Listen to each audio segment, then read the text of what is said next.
India TV YouTube channel को subscribe करें और बेल आइकन दबाएं। नमस्कार, आपके साथ मैं हूं सुरभि शर्मा। क्या बंगाल में बीजेपी 200 से ज्यादा सीटें जीतने जा रही है? 3 फेज के चुनाव पर अमित शाह का एनालिसिस क्या है? 100 करोड़ के वसूली कांड पर महाराष्ट्र में मचे घमासान पर गृहमंत्री अमित शाह ने इंडिया टीवी से एक्सक्लूसिव बात की है। कोरोना पर महाराष्ट्र वर्सेस केंद्र की लड़ाई पर भी अमित शाह ने बड़ी बात कही है। इंडिया टीवी के सीनियर एडिटर देवेंद्र पराशर ने अमित शाह से चुनाव समेत देश के हर मुद्दे पर की बात। देखिए एक्सक्लूसिव इंटरव्यू। इस वक्त हमारे साथ बातचीत करने के लिए मौजूद हैं देश के गृह मंत्री और बीजेपी के पूर्व राष्ट्रीय अध्यक्ष अमित शाह जी, जो कि बंगाल के चुनावी दौरे पे हैं। सर, आपका 4-4 कार्यक्रम था, जो भीड़ थी, कैसा लग रहा था उस प्रकार की भीड़ का सड़कों पे आना?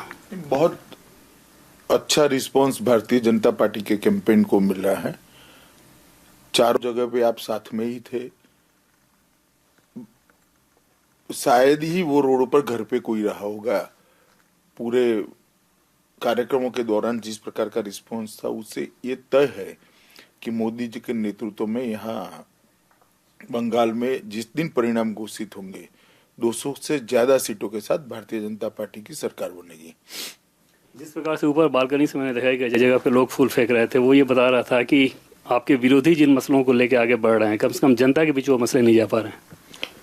नहीं, देखिए, मसले लेकर तो जनता के बीच में वो यही जाते होंगे क्योंकि इनके पास और कोई मुद्दे नहीं है, परंतु जनता मुद्दे को स्वीकार नहीं कर रही है।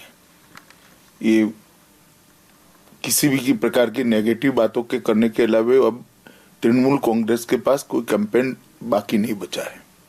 200 के जिस आंकड़े की बात आप कर रहे थे, अभी 3 फेज का जो चुनाव हो गया, उसी दिशा में बढ़ता हुआ दिखाई दे रहा है।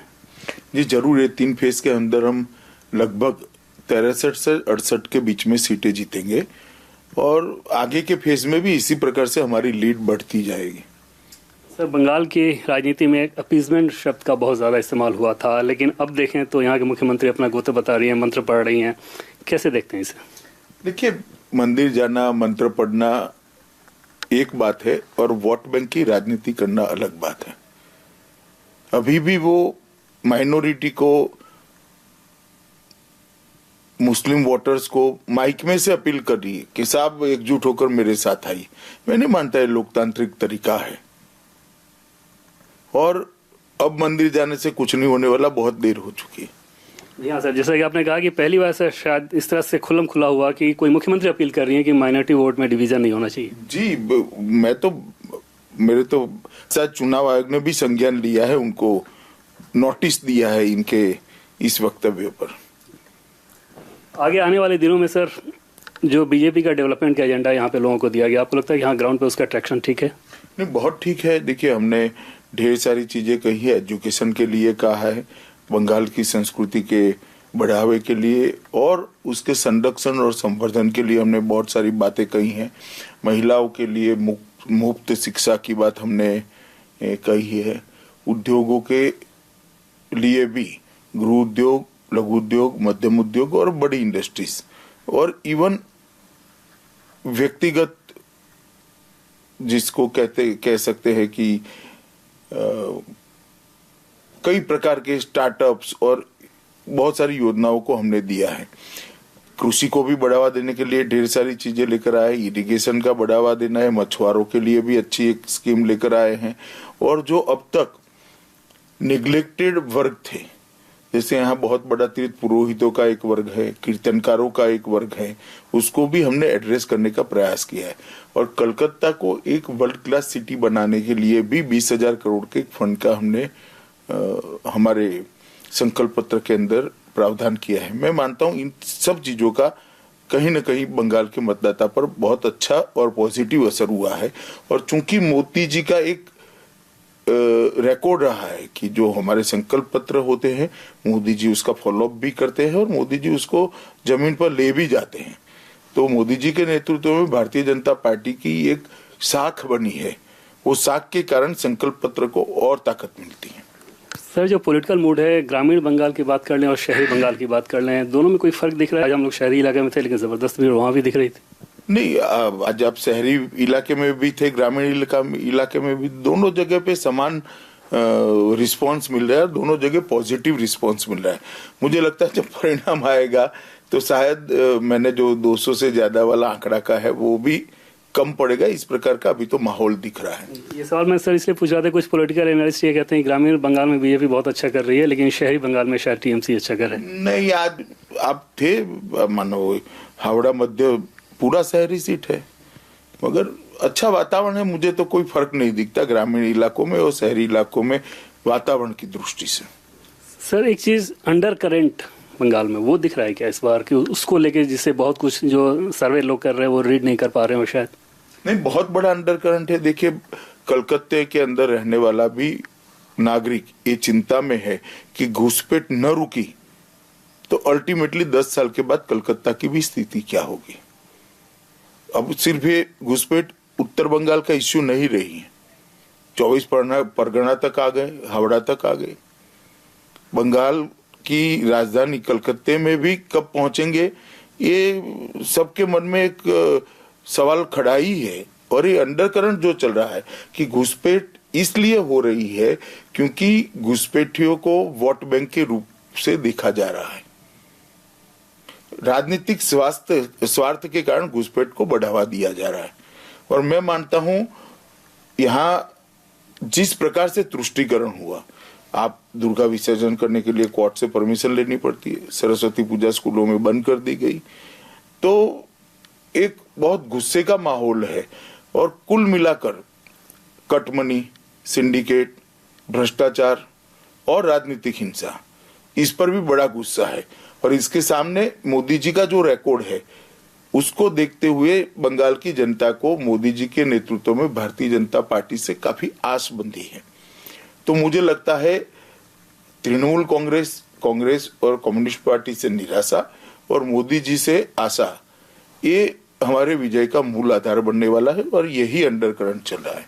सर बंगाल में टीएमसी का जिस प्रकार से सिंडिकेट चल रहा था, हमने इंडिया टीवी पे ऑडियो क्लिप भी दिखाया था कि किस प्रकार से वो बता रहे थे कि हर एक महीने में कितने 30 करोड़ 35 करोड़ रुपया कैसे जाता था। क्या ये संभव है कि मुख्यमंत्री ममता बनर्जी को इस बात की जानकारी ना हो और अभिषेक बनर्जी का इतना ज्यादा नाम आ रहा हो? देखिए, जानकारी नहीं है तो बहुत गंभीर बात है, फिर तो कैपेसिटी के सवाल खड़े होते हैं, और जानकारी है तो निष्ठा के सवाल खड़े होते हैं। दोनों केस में आप योग्य व्यक्ति नहीं हो। इसी प्रकार का सिंडिकेट सर उन दलों की सरकार में भी आया जिसमें ममता बनर्जी ने चिट्ठी लिखी थी कई दलों को सहयोग के लिए। महाराष्ट्र की बात आज वहां पे फिर से एक आया है चिट्ठी की, किस प्रकार से मंत्री उगाही के लिए दबाव डालते थे। नहीं चले, अभी तो सुप्रीम कोर्ट ने इस पर संज्ञान लिया है, अरे हाई कोर्ट ने, और सीबीआई को प्रिलिमिनरी इंक्वायरी दी है। देखिए इंक्वायरी में क्या आता है। सर आखिरी 2-3 सवाल, नक्सलवाद को लेकर आपने बताया कि ये लड़ाई अंजाम तक पहुंचेगी। जैसे 370 के मामले में हमने देखा कि जो आप चाहते थे वैसा हुआ। सीए को लेकर बहुत सारे कठोर फैसले के लिए आप जाने जाते रहे। क्या ये माना जाए कि नक्सलवाद भी आगे आने वाले दिनों में अपनी अंतिम सांसें गिनेगा? नहीं, काफी सारा तो क्लियर हो ही चुका है। ढेर सारे जिले कम हो गए, कुछ तो राज्य के भी पूरे बाहर आ गए। अब ये जो ट्रायंगल है उड़ीसा, तेलंगाना और छत्तीसगढ़ का, ये कुछ 9-10 जिलों में एक सेंट्रलाइज होता जा रहा है। और मुझे लगता है कि हम कुछ समय के अंतराल में इस पर भी काबू कर लेंगे। अभी जो मौजूदा हमला हुआ था उसके बाद उन लोगों ने चिट्ठी भी लिखी थी। पहले की तुलना में देखें तो अभी हमारे सुरक्षा बलों के मनोबल के लिहाज से क्या बड़ा एक फर्क आया? नहीं, मनोबल सुरक्षा बलों का बहुत अच्छा है। मैं वहां गया था, जो लड़के लड़कर आए बहादुरी से लड़े, इनके साथ ही मैंने भोजन भी किया, उनके साथ बैठा था। मनोबल में कोई गिरावट नहीं है। सर आप लोग बताते हैं बार बार इस बात को कि डबल इंजन की सरकार रहे तो डेवलपमेंट ज़्यादा तेजी से होता है। कोरोना के केसेस को देखें तो जो टॉप 3 खराब केस हैं, महाराष्ट्र की बात कर लें, छत्तीसगढ़ की बात कर लें, पंजाब की बात कर लें, वहाँ पे डबल इंजन की सरकार नहीं है। क्या वहाँ पे राज्य सरकारों से हैंडलिंग खराब हो रही है जिसके चलते केसेस इतने ज़्यादा आ रहे हैं? नहीं, कोरोना को इस दृष्टि से नहीं दिखना चाहिए। मुझे लगता है कि मोदी जी के नेतृत्व में सभी राज्यों ने ठीक प्रयास किया है और अच्छे से लड़ा है। मगर ये बीमारी ही इस प्रकार की है जिसके फैलने पर किसी का कंट्रोल नहीं है। इसको एक अलग दृष्टि से देखना चाहिए। और मोदी जी ने वीडियो कॉन्फ्रेंस भी सभी मुख्यमंत्रियों से रखा है और उसके लिए सभी से चर्चा विचार कर नई रणनीति भी सोची जा सकती है। आखिर में एक सवाल, 2 मई की बात कर लें तो वो नतीजे बंगाल के लिए, देश के लिए किस प्रकार से खास होंगे? बंगाल के नतीजे, देखिए, बंगाल के चुनाव के नतीजे बंगाल के लिए बहुत अच्छे साबित होंगे। यहाँ भारतीय जनता पार्टी जीतने जा रही है और बंगाल में 1977 से जो एक प्रकार से अकर्मण्यता का वातावरण है डेवलपमेंट को लेकर, उसमें बहुत सकारात्मक बदलाव भारतीय जनता पार्टी की सरकार आने के बाद होगा। और राष्ट्रीय सुरक्षा की दृष्टि से, सरहद की सुरक्षा की दृष्टि से भी बंगाल बहुत अच्छे तरीके से नई सरकार जो भारतीय जनता पार्टी की बनेगी वो बंगाल को सुरक्षित भी करेंगे। बहुत बहुत धन्यवाद सर हमसे बातचीत करने के लिए। तो ये थे हमारे साथ देश के गृह मंत्री और बीजेपी के पूर्व राष्ट्रीय अध्यक्ष अमित शाह जी ने बता रहे थे कि आगे आने वाले दिनों में बीजेपी का अभियान कैसे बढ़ेगा और 2 मई को नतीजे कैसे होंगे।